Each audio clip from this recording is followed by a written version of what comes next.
জয় জগন্নাথ। প্রতিবারের মতো আমরা এবারেও আবার চলে এসেছি পুরীতে জগন্নাথ দেবের স্নান যাত্রা উপলক্ষে। তো এখন সময় নষ্ট না করে সোজা চলে যাব মন্দিরে, আর আপনাদের দেখাবো জগন্নাথ দেবের স্নান যাত্রার এক টুকরো অংশ। জ্যৈষ্ঠ মাসের পূর্ণিমা তিথিতে জগন্নাথ দেবের স্নান যাত্রা অনুষ্ঠিত হয়। এই বছর 11 জুন পড়েছে ভগবান শ্রী জগন্নাথ দেবের স্নান যাত্রা মহোৎসব। স্কন্দ পুরাণ বর্ণিত আছে, রাজা ইন্দ্রদম্ন যখন জগন্নাথ দেবের কাঠের বিগ্রহ প্রতিষ্ঠা করলেন, তখন থেকেই এই স্নানযাত্রা উৎসব শুরু। স্নানযাত্রার দিনটিকে জগন্নাথ দেবের আবির্ভাব তিথি বা জন্মদিন হিসেবে পালন করা হয়। আমরা পুরীর হোটেল থেকে বেরিয়ে অটো ধরে 150 টাকা দিয়ে পৌঁছলাম পুরীর মন্দিরের কিছুটার আগে অবধি। সেখান থেকে হেঁটে যেতে হবে জগন্নাথ দেবের মন্দির। ভিড়ের মধ্যে দিয়ে বেশ কিছুটা এগিয়ে নিয়ে পড়লাম সেই রাস্তায়, যেই রাস্তা দিয়েই কিন্তু জগন্নাথ দেব রথে করে মাসির বাড়ি যান, আর সেখান থেকেই শুরু হচ্ছে লাইন। তো এখানে রয়েছে শু স্ট্যান্ড, যেখানে আপনি জুতো রেখে সোজা লাইন দিয়ে মন্দিরের ভেতর ঢুকে জগন্নাথ দেবকে দর্শন করতে পারবেন। আপাতত লাইন দেওয়ার জায়গা কিন্তু বেশ ফাঁকা, আর আমরা যেহেতু মোবাইল নিয়ে এসেছি, মন্দিরের ভেতরে তো মোবাইল অ্যালাউড না, তাই আমরা এখানে বাইরে থেকেই দর্শন করব প্রতিবারের মতো। থাকবো অনেকক্ষণ, দেখবো প্রভুকে। আর বাইরে থেকে দেখা যায় সুন্দর, হ্যাঁ, বাইরে থেকে সুন্দর দেখা যায়, আর বেশ একটা ভালো ভাইব ক্রিয়েট হয় চারপাশে। হ্যাঁ, আজকে তো ভিড় ঠিকঠাকই লাগছে, আমার খুব বেশি ভিড় এখনো লাগছে না। এখনো লাগছে, একটু এগোলে বুঝতে পারবো কতটা হয়েছে। আর যেটা ব্যাপার সেটা হচ্ছে যে এই যে প্রতিবারের মতো এই যে জল স্প্রে করছে। তবে একটা ভালো ব্যাপার, সেটা হচ্ছে ওয়েদার ভালো। আজকে অত গরম নেই, রোদটাও অত নেই, সকাল থেকে বেশ মেঘলা হয়ে আছে, তাই এই যে আবার জল স্প্রে করে দিয়ে গেল। তো ওই জন্য ওয়েদারটা যেহেতু ভালো, সেই জন্য অতটা গরম কিন্তু লাগছে না। এই লাইন দিয়েই আপনি সোজা চলে যেতে পারবেন মন্দিরের ভেতরে জগন্নাথ দেবকে স্নান যাত্রার দিনে দর্শন করুন। এই লাইন দেওয়ার সময় কিন্তু আপনার কাছে মোবাইল, জুতো কিছুই থাকা চলবে না। তাই আশপাশে রয়েছে বিভিন্ন মোবাইল স্ট্যান্ড বা শু স্ট্যান্ড, সেখানে প্রয়োজনীয় জিনিসপত্র জমা করে আপনি লাইন দিয়ে ঢুকে যেতে পারবেন মন্দিরের ভেতরে।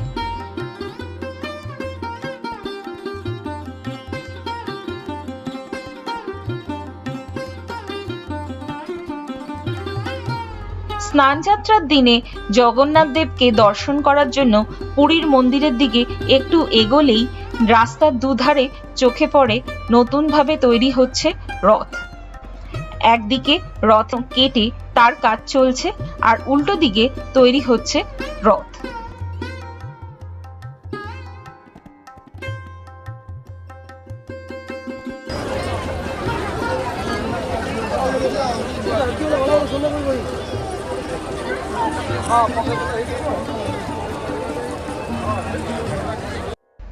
স্নানযাত্রার আগের দিন জগন্নাথ, বলরাম এবং সুভদ্রা দেবী এবং সুদর্শন দেবকে বেদি থেকে বিশেষভাবে তৈরি করা স্নানের বেদিতে নিয়ে আসা হয়।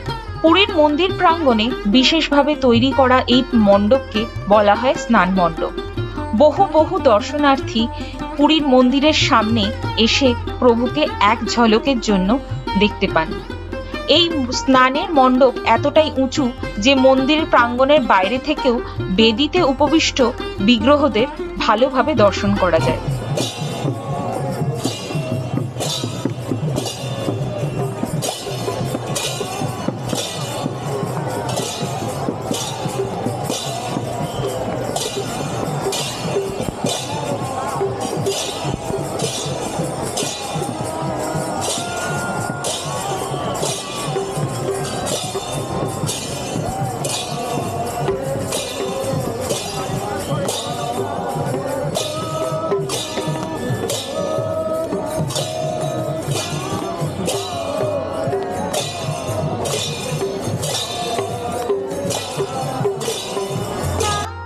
অনুষ্ঠানের দিন স্নান মণ্ডপকে ঐতিহ্যবাহী ফুল, বাগান ও গাছের চিত্রকলা দিয়ে সাজানো হয়। তোরণ এবং পতাকা দিয়েও সাজানো হয়। জগন্নাথ, বলরাম এবং সুভদ্রা দেবীর বিগ্রহ ফুল দিয়ে সাজানো হয়। এরপর বিগ্রহের উদ্দেশ্যে ধূপ ধুনো অর্পণ করা হয়। পুরীতে স্নানের জন্য সোনার তৈরি এক ধরনের কুয়ো থেকে জল আনা হয়। এই কুয়ো কিন্তু পুরীর মন্দিরের ভিতরেই অবস্থিত। জল আনার সময় পুরোহিতেরা তাদের মুখ কাপড় দিয়ে ঢেকে রাখেন, যাতে জলে তাদের মুখ নিঃসৃত কোনো কিছু দ্বারা, এমনকি তাদের নিঃশ্বাস দ্বারাও দূষিত না হয়। জয় জগন্নাথ। আজকে 108 ঘড়া জল দিয়ে প্রভুকে স্নান করানো হচ্ছে, আর এরপরেই কিন্তু প্রভু জ্বর আসবে, তাই কাল থেকে কিন্তু মন্দির বন্ধ, দর্শন বন্ধ, একদম খুলবে রথের আগে, আর রথে করে প্রভু যাবেন মাসির বাড়ি।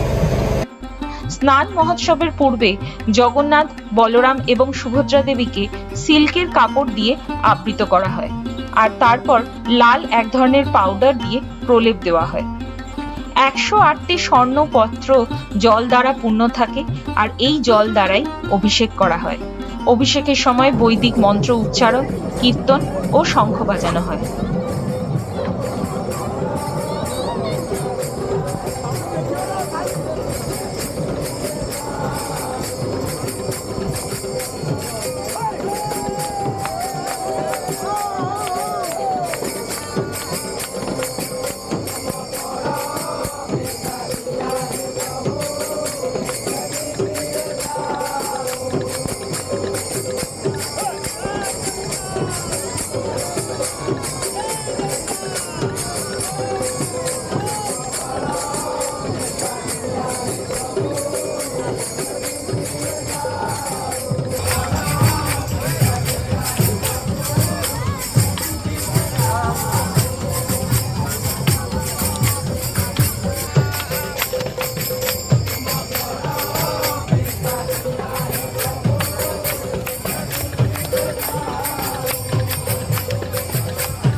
স্নানের শেষে জগন্নাথ দেব এবং বলদেবকে গজবেশে সাজানো হয়, যা দেখার জন্য সন্ধেবেলা বহু বহু ভক্ত সমাগম ঘটে পুরীর মন্দিরের সামনে।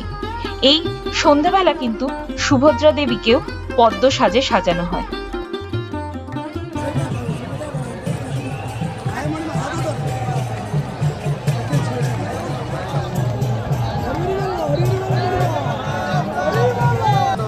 জয় জগন্নাথ।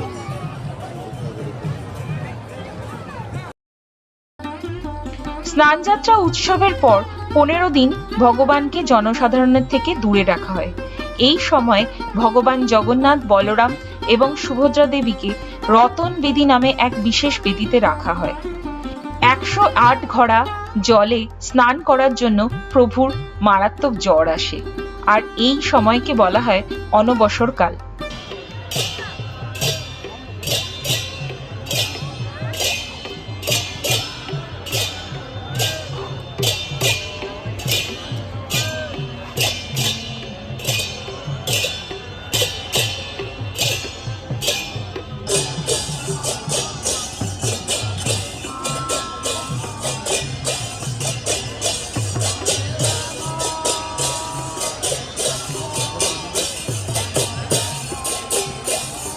স্নান করার ফলে প্রভুর জ্বর আসে, আর তাই কেবলমাত্র পূজারীরাই প্রভুর দর্শন করতে পারে।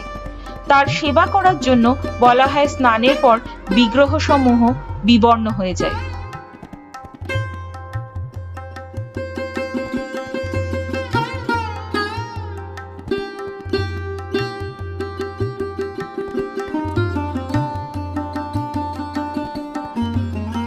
এবার যাব মন্দিরের সামনে, অর্থাৎ সিংহদ্বারের সামনে, আর সেখানে গিয়ে মন্দিরের ভেতরে পতিতপাবনকে দর্শন করব।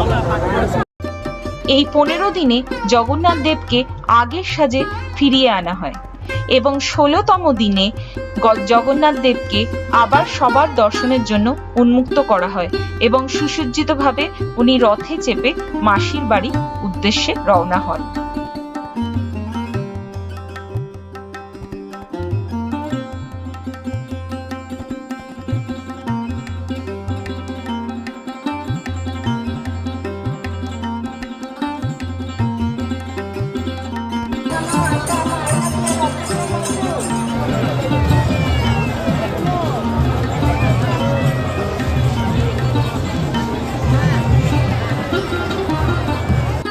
পুরীর মন্দিরের বাইরে থেকেই মন্দিরের ভিতরে অবস্থিত পতিতপাবনের দর্শন পাওয়া যায়। বলা হয় যারা মন্দিরের ভিতরে জগন্নাথ দেবকে দর্শন করার সুযোগ পান না, তারা বাইরে থেকে পতিতপাবনের দর্শন পেয়ে জগন্নাথ দেবের দর্শন পান।